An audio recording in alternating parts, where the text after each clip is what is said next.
Tava vendo aqui o corte do Neymar no podcast do Podpah. Inclusive, se você não assistiu, te indico assistir essa entrevista.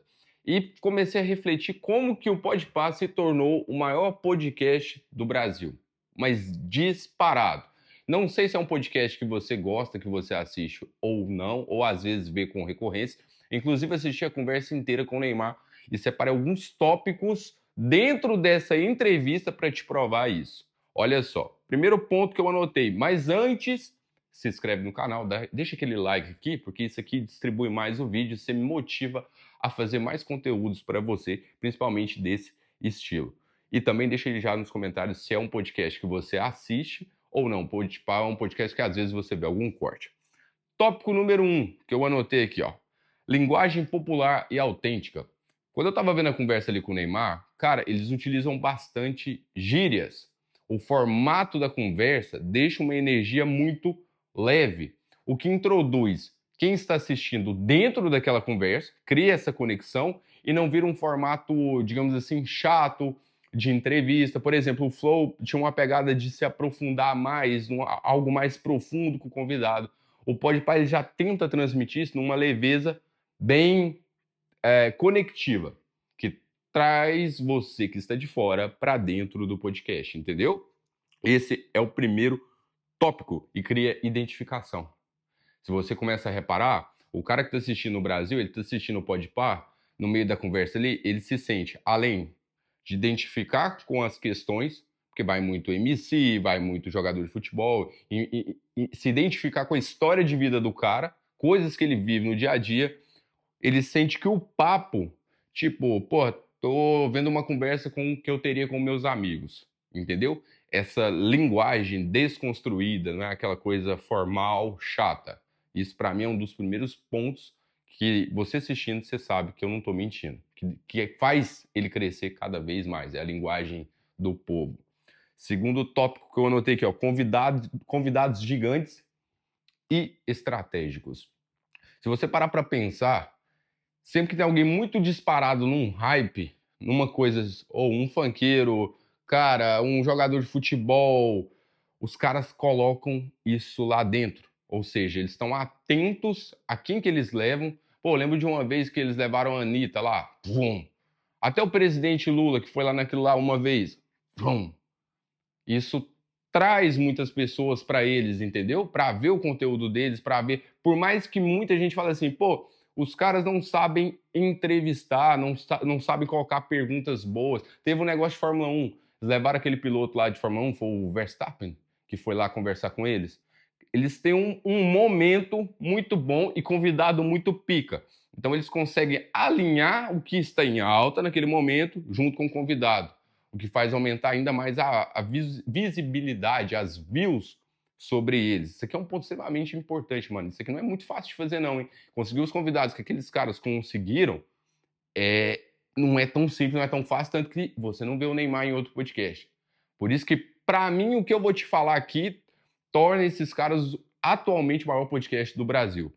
É igual eu tô te falando. Não sei se você acha bom ou se você acha ruim, como entrevistadores aí, nós temos outro ponto a discutir. Mas necessariamente o que é maior não é o que é melhor, mas às vezes é o que faz mais coisas que funciona no formato de podcast. Outro ponto.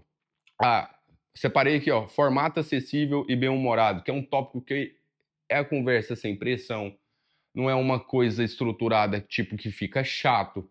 É uma coisa que o convidado, você pode reparar, mano, o cara tá lá, ele se sente muito bem. No bate-papo com os caras, o cara solta coisas, conta histórias, que normalmente em nenhum outro podcast a gente veria isso, entendeu? Então você vê que o cara fica com energia bem leve, tranquila, conta coisas que nem deveria contar, direto dá um corte aí polêmico, entendeu? Esse é um outro ponto. Quarto, o impacto nas redes sociais e cortes. Esse aqui eu não preciso nem falar. Mano, só imagina você ter o Neymar no seu podcast. Quantos cortes isso aí não dá? Eu olhei recentemente, em 13 horas, o vídeo já tinha passado de 4 milhões de visualização. É uma coisa absurda, entendeu? E diferente de outros canais que focam, por exemplo, o Flow, uma vez eu vi o Igor falando que focava mais um conteúdo mais longo, né? Não tanto nos cortes. O Podpah não. O Podpah, ele pega, foca bastante nesses shorts, tanto que ele tá dominando shorts e TikTok com esses cortes, o que leva mais pessoas para assistir o vídeo completo. Eu mesmo, por exemplo, fui parar no vídeo do Neymar para me assistir, para me fazer esse conteúdo para você, para me ver entrevista, para me falar com prioridade, através de um corte. Entendeu? Chegou o corte para mim, eu falei, caralho, deixa eu assistir isso aqui para ver como é que foi o bate-papo e a conversa dos dois. E você vai perceber que é uma leveza.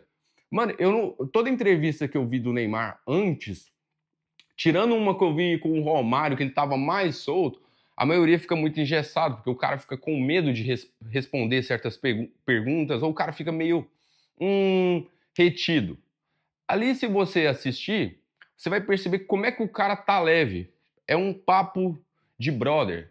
Então, esse formato que eles fizeram pra mim, mano, isso aí foi um ponto que acertou e muito no jeito da conversa. É o que eu tô te falando, além de ser conectivo com quem tá assistindo o podcast, a pessoa se conecta ali dentro e vê como um papo de amigos, deixa o ambiente muito leve até para o convidado. E o cara acaba ficando mais leve, acaba trocando uma ideia mais natural, ou uma coisa mais como a gente conversaria no dia a dia com um parceiro, entendeu? Esse é um ponto.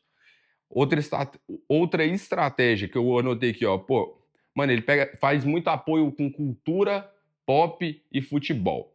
Aí eu até coloquei aqui embaixo. Na nossa cultura, futebol, música, qualquer outra coisa que o brasileiro, porra, gosta pra caramba, além dessas duas. Futebol, música,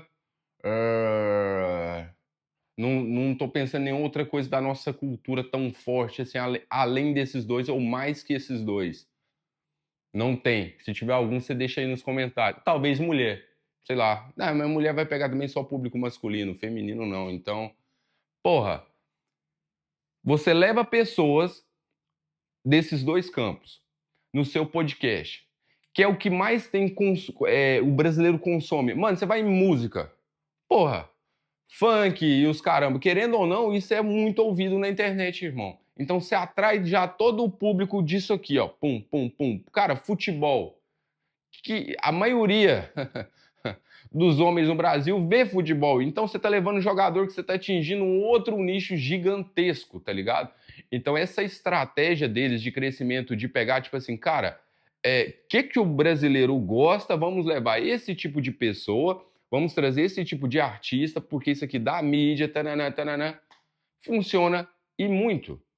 Muitos podcasts são mais, às vezes tem um papo até mais interessante. Para você que gosta de um papo mais intelectual, você vai ver um papo, porra, com um cientista explicando tal coisa, tal coisa, tal coisa. Beleza, isso é top.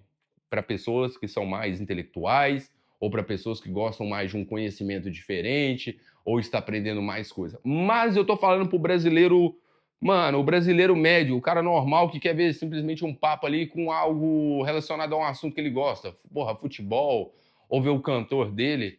Isso aí funciona muito mais na internet, pô. Por isso que os caras crescem, crescem, crescem cada vez mais. Esses caras devem estar avaliados hoje, mano, em milhões para vender aquele podcast ali, com certeza. Milhões não, centenas de milhões já, pelo tamanho deles e a dominância que eu vejo em mídia. E só você percebe essa dominância em um ponto também muito interessante. Se você começa a reparar, de uns tempos para cá, eles começaram a levar pessoas que não vão em qualquer podcast, ou nem vai em podcast. Se você perceber alguns outros podcasts, fica trazendo com recorrência algumas pessoas que já participam de podcasts, tananã. Então não é, digamos assim, porra, pega um puta de um. Vou dar um exemplo aí, mano. Qual que é a probabilidade de você ver, sei lá, mano, um Tom Cruise em um podcast? Hoje em dia eu te falaria que seria no Podpah, entendeu? Por essa dominância de povo, tá ligado? Então eles conectaram, souberam muito bem utilizar essa mídia no Brasil. E eu quero que você deixe a sua opinião nos comentários. Você gosta do Podpah? Você chegou a ver a entrevista do Neymar no Podpah para assistir isso que eu tô te falando? Depois, se não, você vê um cortezinho lá ou vê a entrevista que você vai curtir e me deixa a sua opinião aí nos comentários, que é importante. Eu não acho que vai ter um outro podcast no momento que vai conseguir fazer o que eles estão fazendo, entendeu? Você pode falar, mano, os caras são péssimos entrevistadores ou não gosto da pergunta dos caras. Isso aí, mano, é outros 500, entendeu? Como entrevistadores. Estou falando como mídia, como Podpah como canal. Beleza? Tamo junto. Deixa a sua opinião nos comentários. Já se inscreve no canal. Se quiser sair do Brasil, vou deixar o link na descrição do vídeo. Comenta aí se você gostou desse tipo de vídeo. E até o próximo vídeo. Faça acontecer.